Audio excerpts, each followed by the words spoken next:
Hello friends, welcome to Movie Meter. और आज के वीडियो में हम बात करेंगे मैन इन ब्लैक मूवी के पार्ट 1 की। इस मूवी के टोटल 4 पार्ट है। ईयर 1997 में रिलीज हुई इस फिल्म को IMDb पर 7.3 आउट ऑफ 10 स्कोर मिला है। वही रोटन टोमेटो पर इसे 92% एंड ऑडियंस स्कोर 79% मिला है, जो कि एक अच्छा स्कोर है। अगर आप इस चैनल पर नए हैं तो इसे सब्सक्राइब कीजिए और साथ में बेल आइकॉन पर प्रेस कीजिए, जिससे मेरी अगली सभी वीडियो की नोटिफिकेशन आपको मिल सके। और अगर आप चाहे तो आई बटन पर क्लिक करके भी वो वीडियो देख सकते हैं। तो चलिए अब मैन इन ब्लैक मूवी के पार्ट 1 की स्टोरी पर फोकस करते हैं। मूवी की स्टार्टिंग में एक आदमी दिखाया गया है। वो ट्रक में कुछ लोगों को लेकर कहीं जा रहा था। तभी उसे आगे रास्ते पर पुलिस की गाड़ियां दिखाई देती है, तो वो ट्रक रोक लेता है। पुलिस ऑफिसर उस गाड़ी में बैठे हुए सभी लोगों को नीचे उतरने के लिए कहता है। तभी वहां पर एक गाड़ी लेकर 2 आदमी आते हैं, जिन्होंने काले सूट पहने थे। वो दोनों एक दूसरे को सिर्फ डी और के कहकर पुकार रहे थे। दोनों में से के उन सब से बात करता है। सब लोग उसको रिप्लाई दे रहे थे, पर लास्ट में एक अजीब आदमी खड़ा था। वो के को सही जवाब नहीं दे रहा था। के डी से कहता है कि हमें जिसकी तलाश थी वो मिल गया। अब के बाकी सबको वापस ट्रक में जाने के लिए कहता है, पर वो पुलिस ऑफिसर के को रोकता है। वो कहता है कि इस आदमी को ले जाना जरूरी है। अब के और डी उस अजीब आदमी को लेकर वहां से चले जाते हैं, पर पुलिस ऑफिसर को के की बातों पर यकीन नहीं था। वही दूसरी ओर के और डी उस आदमी के कपड़े उतार देते हैं। दरअसल वो एक एलियन था जो भाग रहा था। के उसे जानता था। के उसे समझाता है कि उसने भागकर अच्छा नहीं किया। लोग एलियन देखकर डर जाते हैं। वो लोग यह बात कर रहे थे, तभी वहां पर वह पुलिस ऑफिसर आता है। उसको के पर ट्रस्ट नहीं था, तो वो यह चेक करने के लिए आया था कि आखिर क्या मामला है। उस ऑफिसर को वहां देखकर वो एलियन गुस्से में आ जाता है और उस पर हमला करने के लिए आगे बढ़ता है। वो एलियन पुलिस ऑफिसर को अपना शिकार बनाने ही वाला था कि तभी के एक अजीब सी गन से एलियन के चिथड़े उड़ा देता है। वहां पर दूसरे पुलिस वाले भी आ जाते हैं। वही एक दूसरी ट्रक लेकर कुछ और लोग ब्लैक सूट पहनकर वहां पर आते हैं। के उनको उस एरिया में आग लगाने के लिए कहता है। वो सब वहां पर आग लगाने में लग जाते हैं। वही के अब उन पुलिस वालों के सामने एक अजीब सा गैजेट निकालता है और सभी पुलिस वालों को उस चीज की ओर देखने के लिए कहता है। अब के एक चश्मा पहनकर उस चीज पर का एक बटन प्रेस करता है। उसमें से एक रोशनी निकलती है और उन सभी पुलिस वालों की याददाश्त चली जाती है। यानी कि उन्होंने अभी यहाँ पर जिस एलियन को देखा वो उन्हें याद नहीं रहेगा, बाकी सब उनको याद रहेगा। के उन्हें कहता है कि यहाँ पर गैस की वजह से एक धमाका हुआ है और आग लग गई। वही के का पार्टनर डी भी अब थक गया था। वो इस काम से रिटायर होना चाहता था, तो के भी वो गैजेट उस पर यूज करके डी को इस काम से आजाद करता है। दूसरे सीन में एडवर्ड नाम का बंदा दिखाया गया है, जो एक पुलिस ऑफिसर था। वो एक आदमी का पीछा कर रहा था। वो आदमी एक गन से एडवर्ड पर हमला करने की कोशिश करता है, पर वो गन नीचे गिर जाती है और अपने आप जल जाती है। एडवर्ड देखता है कि वो आदमी एक बड़ी बिल्डिंग पर बिना किसी सहारे स्पीड में पहुंच जाता है। एडवर्ड भी उनका पीछा करते हुए उस बिल्डिंग पर पहुंच जाता है। वो आदमी कह रहा था कि वो पृथ्वी पर आने वाला है और उसे पता चल गया कि मैं नाकाम रहा हूँ तो वो मुझे मार डालेगा। वो कहता है कि तुम्हारी पृथ्वी जल्द ही नष्ट होने वाली है। बस इतना एडवर्ड को बताकर वह छत से नीचे कूदकर अपनी जान दे देता है। एक फार्म हाउस दिखाया गया है, जहां पर अचानक से कोई चीज अंतरिक्ष से आकर बाहर खड़ी ट्रक पर गिरती है और वहां पर बड़ा खड्डा बन जाता है। धमाके की आवाज सुनकर एड नाम का शख्स बाहर आता है। उसकी वाइफ भी बाहर आती है, पर एड उसे घर में जाने के लिए कहता है। एड उस खड्डे के पास खड़ा था। तभी कोई चीज उसे उस खड्डे में खींचकर ले जाती है।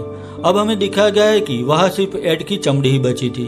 थोड़ी देर बाद उस खड्डे से एड बाहर आता है और वो अजीब हरकतें कर रहा था। वो अपने घर में आता है। उसको देखकर उसकी वाइफ कहती है कि तुम्हारे चेहरे का मांस लटक रहा है। तो वो अपना चेहरा खींचकर अपनी वाइफ को कहता है कि अब तो ठीक है ना। यह देखकर उसकी वाइफ बेहोश हो जाती है। अब एड वो स्पेसशिप उस खड्डे से बाहर निकालता है। अब एडवर्ड अपने हेड ऑफिसर से उस अजीब आदमी के बारे में बता रहा था कि कैसे वो कुछ ही सेकंड में उस बड़ी बिल्डिंग पर चला गया। एडवर्ड कहता है कि वो आदमी इंसान नहीं था। उसकी बात सुनकर सब उस पर हंसते हैं, पर तभी वहां पर लिंडा नाम की लड़की आती है, जो उस आदमी की डेड बॉडी का पोस्टमार्टम कर रही थी। वो एडवर्ड से मुर्दाघर में आकर मिलने के लिए कहती है। थोड़ी देर बाद वहां पर के आता है। के लिंडा की याददाश्त भी मिटा देता है और वो एडवर्ड को कहता है कि क्या तुम वो गन पहचान लोगे जिससे वो आदमी तुम्हें मारना चाहता था। अब के एडवर्ड को एक कबाड़ी की शॉप पर लेकर आता है। दुकान के मालिक का नाम जिम था। के उसे हथियारों के बारे में पूछता है। के को पता था कि जिम नहीं मानेगा, तो वो गन से जिम का सिर उड़ा देता है। यह देखकर एडवर्ड के को अपनी गन फेंकने के लिए कहता है, पर थोड़ी देर में वहां पर जिम का फटा हुआ सिर फिर से वापस आने लगता है। यह सब देखकर एडवर्ड चौंक जाता है। आखिर जिम अपने सभी हथियार उन्हें दिखाता है। एडवर्ड वो गन पहचान लेता है कि उस खतरनाक गन को देखकर जिम को धमकाता है, क्योंकि उसने ऐसी गन एक अनजान एलियन को बेची थी। थोड़ी देर बाद वो लोग वहां से चले जाते हैं। के भी फिर से उस गैजेट से एडवर्ड की याददाश्त मिटा देता है और उसे एक कार्ड देकर दूसरे दिन उस एड्रेस पर आने के लिए कहता है और वहां से चला जाता है। दूसरे दिन एडवर्ड के बताए हुए एड्रेस पर पहुंचता है। वो वहां आकर देखता है कि यहाँ पर किसी तरह का टेस्ट चल रहा था। यह टेस्ट जेट नाम का शख्स ले रहा था। अब वो टेस्ट स्टार्ट होता है। वहां पर सब लोग एलियंस की तस्वीर पर गोलियां चला रहे थे, पर एडवर्ड एक छोटी लड़की की तस्वीर पर गोली चलाता है। यह देखकर सब लोग चौंक जाते हैं। तब एडवर्ड कहता है कि उस लड़की के हाथ में फिजिक्स बुक थी और इतनी छोटी लड़की फिजिक्स बुक का क्या करेगी। वही दूसरे दो एलियंस में से एक एक्सरसाइज कर रहा था और दूसरा बस छींक रहा था। एडवर्ड के जवाब से जेड काफी खुश हो गया था। थोड़ी देर बाद के आकर एडवर्ड से मिलता है। ये कहता है कि करीब 40 साल पहले इस संस्था को बनाया गया था, जिसका काम था अंतरिक्ष से आए हुए एलियंस से अच्छा रिलेशन बनाए रखना। अब यह संस्था पिछले 35 साल से उन सब एलियंस के साथ मिलकर दुनिया को बचाते आ रहे हैं। के कहता है कि अगर इसमें शामिल होना है तो दुनिया से सारे ताल्लुक बंद हो जाएंगे। किसी भी व्यक्ति के साथ हम संबंध नहीं रख सकते, क्योंकि दुनिया अभी एलियंस के अस्तित्व को समझने के लिए रेडी नहीं है। तो के एडवर्ड को सोचने के लिए एक दिन का समय देता है। आखिर एडवर्ड तय कर लेता है कि वो इस टीम का हिस्सा बनेगा। वो दूसरे दिन वहां पर आता है। के उसे सब समझा देता है। के कहता है कि यहाँ पर इस सीक्रेट बेस में इंसान और एलियंस फ्रेंड है। एडवर्ड की सारी डिटेल मिटा दी जाती है और उसे एक नई पहचान दी जाती है और एडवर्ड का नाम अब एजेंट जे था। अब जे मैन इन ब्लैक संस्था का मेंबर बन गया था। वही दूसरी ओर एड को दिखाया गया है, जिसकी बॉडी में एक एलियन था। वो एक बूढ़े आदमी का पीछा कर रहा था। उस आदमी के पास एक बिल्ली भी थी। दरअसल वो बूढ़ा आदमी भी एक एलियन था। वहां पर एक दूसरा लंबा एलियन भी था। वो उस बूढ़े आदमी को कहता है कि यहाँ पर एक बुरा एलियन आए जो आपको मारना चाहता है। वो दोनों बात कर रहे थे, तभी वहां पर एड आता है। एड को कोई चीज उस बूढ़े आदमी से चाहिए थी, पर वो उसे मना कर देता है। तब एड उन दोनों को मारकर वहां से चला जाता है। वो बिल्ली दोनों डेड बॉडी के पास बैठी थी। अब के को न्यूज़पेपर से पता चलता है कि एक औरत अपने पति को एलियन मान रही थी, तो केवल जे उस औरत को मिलने आते हैं। वो एड की वाइफ थी।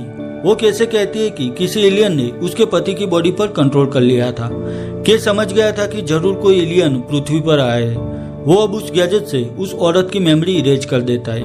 के उस खड्डे में से सैंपल चेक करता है और जैसे कहता है कि यहाँ पर एक बड़ा कॉकरोच है जो इस वक्त एड की खाल पहनकर यहाँ पर घूम रहा है और उस एलियन को इंसानों से नफरत है। उस बूढ़े आदमी की डेड बॉडी को एक अफसर लिंडा के पास लेकर आता है। लिंडा देखती है कि उस डेड बॉडी पर एक बिल्ली भी थी। लिंडा अब उस डेड बॉडी का पोस्टमार्टम करना स्टार्ट करती है, पर वो समझ गई थी कि यह एक एलियन बॉडी है। वही थोड़ी देर में वहां पर केवल जे आते हैं। वो दोनों लिंडा से पूछते हैं कि क्या यहाँ पर आज कोई अजीब सी डेड बॉडी आई थी, तो लिंडा उन्हें उस बूढ़े आदमी की बॉडी के पास लेकर आती है। जे उस बूढ़े आदमी के कान पर टच करता है तो वहां पर उस बूढ़े आदमी के चेहरे के अंदर एक छोटा एलियन था। वो जिंदा था पर काफी घायल था। वो जैसे कहता है कि अगर जंग रोकनी है तो ओराइन की बेल्ट पर गैलेक्सी है। बस इतना कहकर वो एलियन मारा जाता है। अब के फिर से उस गैजेट से लिंडा की मेमोरी इरेज कर देता है और वो दोनों वहां से चले जाते हैं। वो दोनों मैन इन ब्लैक के हेडक्वार्टर पर आते हैं। के कंप्यूटर पर अपनी वाइफ एलिजाबेथ को देख रहा था, जिसे वो अकेला छोड़कर दुनिया को बचाने के लिए इस संस्था से जुड़ चुका था। अब जेट सबको दिखाता है कि वो मारा गया छोटा एलियन आर्केलियन गैलेक्सी का राजकुमार था। तो उनकी बड़ी स्पेसशिप हमला करने के लिए पृथ्वी की ओर बढ़ रही है। अब केवल जे उस बूढ़े आदमी की शॉप पर जाने के लिए निकलते हैं। अब वहां उस शॉप पर पहले से ही एड आ चुका था। काफी छानबीन करने पर भी उसे वहां पर कुछ नहीं मिलता। उसे उस बिल्ली की फोटोग्राफ दिखाई देती है और वहां फोटो में कुछ देखकर वो वहां से निकलता है। उसी वक्त वहां पर केवल जे आते हैं। एड को भागता हुआ देखकर जे उस पर गोली चलाता है। उस वक्त कार से बंधी हुई एड की ट्रक अलग हो जाती है। उस ट्रक में एड की स्पेसशिप थी जिसके बगैर वो पृथ्वी से नहीं निकल सकता था। वही जेड के से कहता है कि आर्केलियन राजकुमार की मौत के लिए मैन इन ब्लैक को जिम्मेदार मान रही है और वो बस अपनी गैलेक्सी वापस चाहते हैं। के समझ गया था कि अब उसका पता सिर्फ फ्रैंक नाम के एलियन को ही होगा। केवल जे फ्रैंक के पास आते हैं। वह एक पग डॉग था। के उससे पूछता है कि आर्केलियंस और उस कॉकरोच का क्या कनेक्शन है। तो फ्रैंक कहता है कि वो गैलेक्सी बहुत ही पावरफुल है। अगर वो उस कॉकरोच के हाथ लग गई तो आर्केलियंस का सफाया हो जाएगा। वही फ्रैंक उनसे कहता है कि वो गैलेक्सी उस बिल्ली के बेल्ट पर है। उस बिल्ली का नाम ओराइन है। अब के और जे उस बिल्ली को लेने के लिए वापस उस मुर्दाघर की ओर निकलते हैं। अब एड को भी पता चल गया था कि वो बिल्ली मुर्दाघर में है, तो वो वहां आकर लिंडा को पकड़ लेता है। उसे बस वो बिल्ली चाहिए थी। वही दूसरी ओर के और जे भी वहां पर आ गए थे। जे अकेला वो बिल्ली ले जाने के लिए अंदर आता है। जे को आता हुआ देखकर एड एक जगह छुप जाता है। लिंडा इशारों से जे को बताने की कोशिश कर रही थी कि वो एलियन वहां पर है। जे लिंडा का इशारा समझ गया था। अब वो जैसे ही एड पर गोली चलाने के लिए आगे बढ़ता है, एड वो बिल्ली पकड़ लेता है। वही लिंडा भी उसके पास थी तो वो उसे भी पकड़ लेता है। अब जे और के उस पर कोई एक्शन ले सके उससे पहले वो लिंडा को लेकर वहां से चला जाता है। वो लिंडा को उस एक एड्रेस पर ले जाने के लिए कहता है। वही वो ओराइन की बेल्ट की गैलेक्सी भी निकल जाता है। अब जे और के वापस हेडक्वार्टर आते हैं। वही आर्केलियन लोगों ने उन्हें वो गैलेक्सी वापस लौटाने के लिए सिर्फ 1 घंटे का वक्त दिया था। उसके बाद वो लोग पृथ्वी का नामो निशान मिटा देंगे। वही एड की स्पेसशिप मैन इन ब्लैक संस्था के पास थी, तो वो अंतरिक्षवासियों को वापस भेजने के लिए जो स्पेसशिप मैन इन ब्लैक संस्था यूज कर रही थी उसे लेकर पृथ्वी से निकलने वाला था। अब केवल जे उस स्पेसशिप वाली लोकेशन तक पहुंच गए थे, पर अब सिर्फ 8 मिनट ही बची थी। तभी एड वो स्पेसशिप लेकर वहां से निकलता है। केवल जे 2 जंबो गन लेकर आए थे। अब बस यही आखिरी रास्ता बचा था। वो दोनों आखिर एक साथ उस स्पेसशिप पर हमला करते हैं और तब उस स्पेसशिप में बड़ा धमाका होता है और उसमें आग लग जाती है। आखिर वो स्पेसशिप क्रैश होकर उन दोनों के सामने आकर गिरती है। उस क्रैश स्पेसशिप से एड बाहर आता है। वह काफी गुस्से में था। वो आखिर एड की खाल चीरकर अपने असली चेहरे और बॉडी के साथ बाहर आ जाता है। वह एक जायंट कॉकरोच था। वो कॉकरोच दोनों की गन निकल जाता है। अब उस कॉकरोच को रोकने के लिए के उसे उकसाता है, पर कॉकरोच गुस्से में आकर के को भी निकल जाता है। अब बस जे पर था। वहां पर एक दूसरी स्पेसशिप भी थी। वो कॉकरोच अब उस स्पेसशिप की ओर आगे बढ़ रहा था। तब जे उसे रोकने में लग जाता है, पर कॉकरोच जे को भी नीचे गिरा देता है। जे देखता है कि वहां पर छोटे कॉकरोच थे, तो वो जानबूझकर उन कॉकरोच को मारने लगता है। उन कॉकरोच को जे कुचल रहा था। यह देखकर वो बड़ा कॉकरोच गुस्से में आकर जे को मारने के लिए उसके सामने आता है। बड़ा कॉकरोच अब ठीक जे के सामने था और बस उसे निगलने की तैयारी ही कर रहा था। तभी जे अपनी गन से उस कॉकरोच पर गोली चलाता है और उस जंबो कॉकरोच के 2 टुकड़े हो जाते हैं और वहीं पर के भी बाहर आ जाता है, जिसे उस कॉकरोच ने निगल लिया था। के भी बिल्कुल ठीक था और उन्हें वो ओराइन की बेल्ट भी मिल गई थी जिसमें वह गैलेक्सी थी। आखिर अब सब खत्म हो चुका था। आखिर आर्केलियंस को वो गैलेक्सी मिल गई थी और जे और के ने साथ मिलकर दुनिया को बचा लिया था। अब के जे से एक रिक्वेस्ट करता है। वो कहता है कि उस गैजेट से उसकी मेमोरी इरेज कर दी जाए। वो बरसों से यहाँ पर काम कर रहा था और कई साल से अपनी वाइफ एलिजाबेथ से नहीं मिला था। के कहता है कि अब तुम रेडी हो और सब एलियंस को अच्छे से संभाल सकते हो। तो अब ना चाहते हुए भी जे आखिर उस गैजेट से के की मेमोरी इरेज कर देता है। दूसरे दिन जे देखता है कि उसका दोस्त के 40 साल के बाद आखिर अपनी वाइफ के पास पहुंच गया था और बस यहीं पर मैन इन ब्लैक मूवी का फर्स्ट पार्ट खत्म हो जाता है। बस यहीं पर मैन इन ब्लैक मूवी के फर्स्ट पार्ट की एक्सप्लेनेशन खत्म करता हूँ। अगर यह वीडियो आपको अच्छी लगी है तो इसे लाइक और शेयर कीजिए, और मेरे लिए कोई भी सजेशन है तो मुझे कमेंट सेक्शन में कमेंट करके बताइए। तो मिलता हूँ अपनी नेक्स्ट वीडियो में, तब तक के लिए बाय बाय।